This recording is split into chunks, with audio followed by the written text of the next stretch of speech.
শুধু তুই আর চাইছি না কিছু, শুধু তুই আর চাইছি না কিছু, শুধু তুই আর চাইছি না কিছু, শুধু তুই আর চাইছি না কিছুই।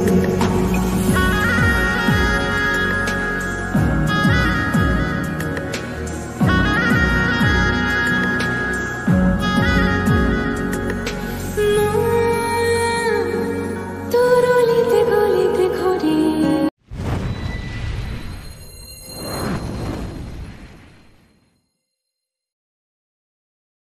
মর্নিং বন্ধুরা, তোমরা সবাই কেমন আছো? আশা করি তোমরা সবাই খুব ভালো আছো। আমিও খুব ভালো আছি। ঘুমতে করেছি, মাম্মাম এখনও ঘুমাচ্ছে, আমি গরমে পড়তে বসে গেছে। এখন সকালে আমি আলুর তরকারি করবো। দেখো আলু কেটে নিয়েছি আর এখানে কড়াই বসিয়ে দিয়েছি।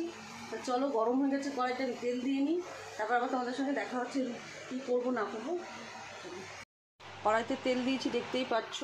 এর মধ্যে একটু পাঁচফোড়ন আর একটু কালো জিরে দিয়ে দিলাম।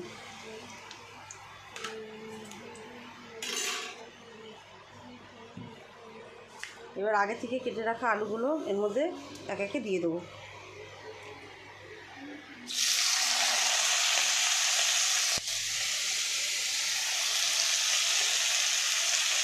আমি তরকারি করবো আজকে।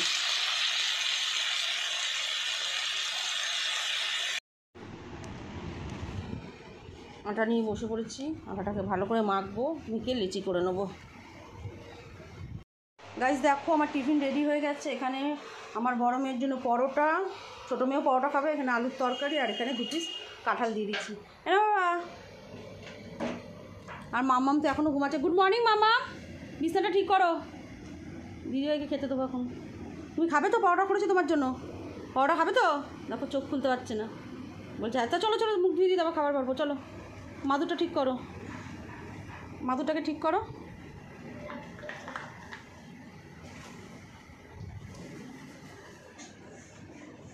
নেমে যাও, চলো ব্রাশ করবো, চলো আমি খেয়ে নেবো। ফার্স্ট টাইম কাটবে।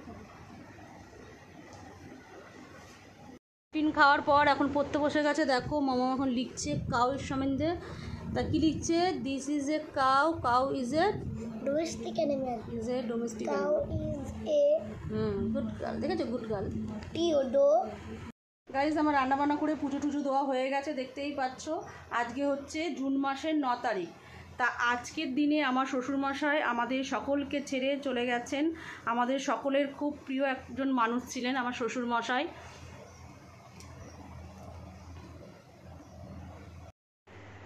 দেখতে দেখতে 13 বছর হয়ে গেল যে উনি আমাদের ছেড়ে চলে গেছেন।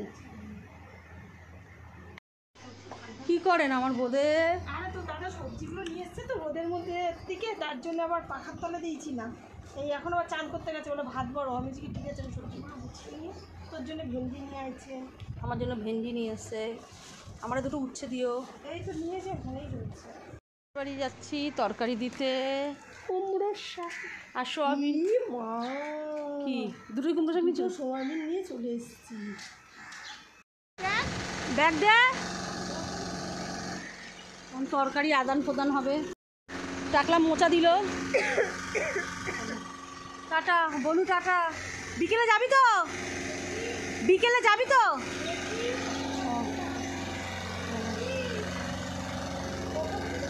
তো গরম রাস্তায় বাবা।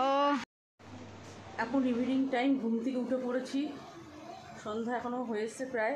আবার ঠাকুর দেওয়া হয়ে গেছে কমপ্লিট। সন্ধ্যেবাতি দেওয়া, ঠাকুরকে খেতে দেওয়া সব পুরো কমপ্লিট হয়ে গেছে। আর এদিকে আমার বড় মেয়ে পড়তে বসে গেছে, কালকে এক্সাম আছে। প্রোগ্রাম এখন খিচুড়ি খাওয়া হবে। চালে ডালে মশলা দিয়ে বসিয়ে দিয়েছি, দেখতেই পাচ্ছ। সব দিয়ে চালটাকে আর ডালটাকে কষাচ্ছি। খিচুড়িতে একটু আলু দেবো বলে আলুটাকে একটু লাল লাল করে ভেজে নিচ্ছি। এখানে কিছুটা ভেজে নিয়েছি আর এখানে খিচুড়ি সব মশলা দিয়ে জল দিয়ে বসিয়ে দিয়েছি। এবার এটা ফুটুক আস্তে আস্তে করে। নাড়া দিয়ে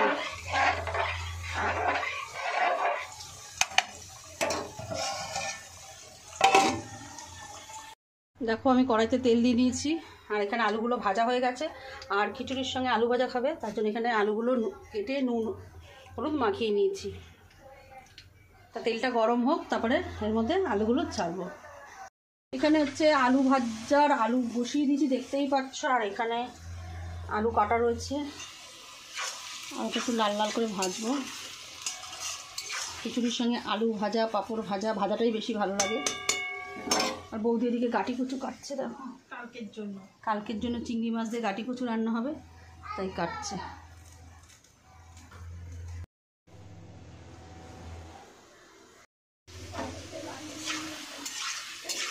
এই বৃষ্টির মধ্যে খিচুড়ি একটু বেশ ভালোই লাগে, বলো?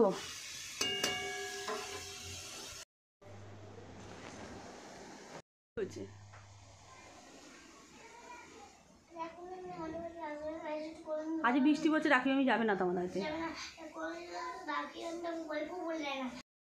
আরে খিচুড়ির গন্ধ পেয়ে আমার বনু চলে এসেছে। বনু, খিচুড়ি তোমার কেমন লাগে তুমি সেটা বলো আমার বন্ধুদেরকে। কেমন লাগে তুমি বলে দাও, রিভিউটা তুমি দিয়ে দাও দিদি। আমার খিচুড়ি হচ্ছে অমৃত। অমৃত। যে রাস্তায় যদি কোথাও ভোগের খিচুড়ি দেয়, আমি ওখানে লাইন দিয়ে দাঁড়িয়ে পড়ি। সে যেখানেই যাই আগে খিচুড়ি খাই, তারপরে যায়। এই যে এনি আর এনি দুজনে, আমিও থাকি সাথে, কিন্তু আমি বলি যে যাবো না খাবো না, কিন্তু খাই। আমি আর বৌদি হচ্ছে বলে ওখানে দাঁড়াবোই, খাবোই। ওটা ঠিক। খিচুড়ির গন্ধতে চলে আসে, বিড়াল যেমন মাংসের গন্ধে চলে আসে, আমার বোন খিচুড়ির গন্ধতে চলে আসে। খিচুড়ি আর লাবড়ার তরকারি আমার হচ্ছে প্রিয় খাদ্য। মাছ মাংস লাগবে।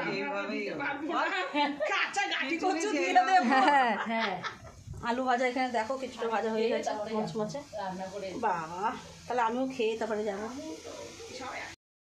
ফল্ট খুঁজে পাচ্ছে না। তোর ভাসুরের দোকানে নেই, মোমবাতি জ্বালিয়ে রেখে সেটাই তো বলছি, আমাদের ফ্ল্যাটে আর ওই তোদের ফ্ল্যাটেও কারেন্ট নেই? না।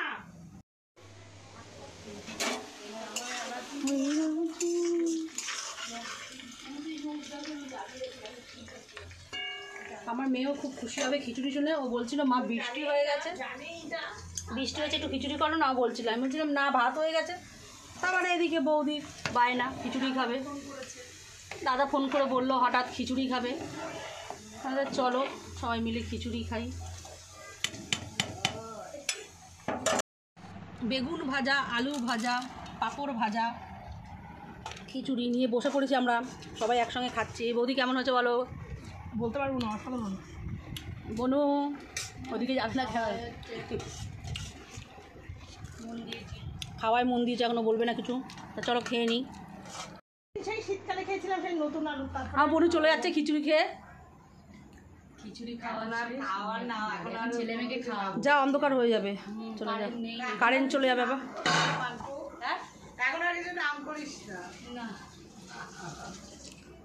চলো এবার আমিও গোছগাছ করে চলে যাই। টাটা বাপে। এখানে একটা দেখো খিচুড়ি, পাঁপড় ভাজা, আলু ভাজা নিয়ে নিয়েছে, একা একা খাচ্ছে। দেখো মামা একা একা খাচ্ছে।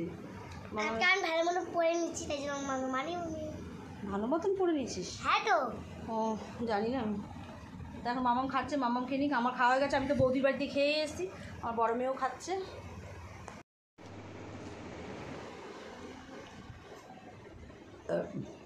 তাহলে আজ খাওয়া দাওয়া আমাদের মোটামুটি কমপ্লিট হয়ে গেছে। মামাম খাচ্ছে। ভিডিও শেষ করে দেখানে মামাম। ভিডিওটা ভালো লাগলে অবশ্যই একটা লাইক, কমেন্ট, শেয়ার করে দিও আর সাবস্ক্রাইব করতে ভুলো না। চলো টাটা, আজের মতন বকবক এখানে শেষ। কালকে আবার নিশ্চয়ই নতুন কোনো ভিডিও নিয়ে আসবো তোমাদের সামনে। দিবি একটা খিচুড়ি বাবা?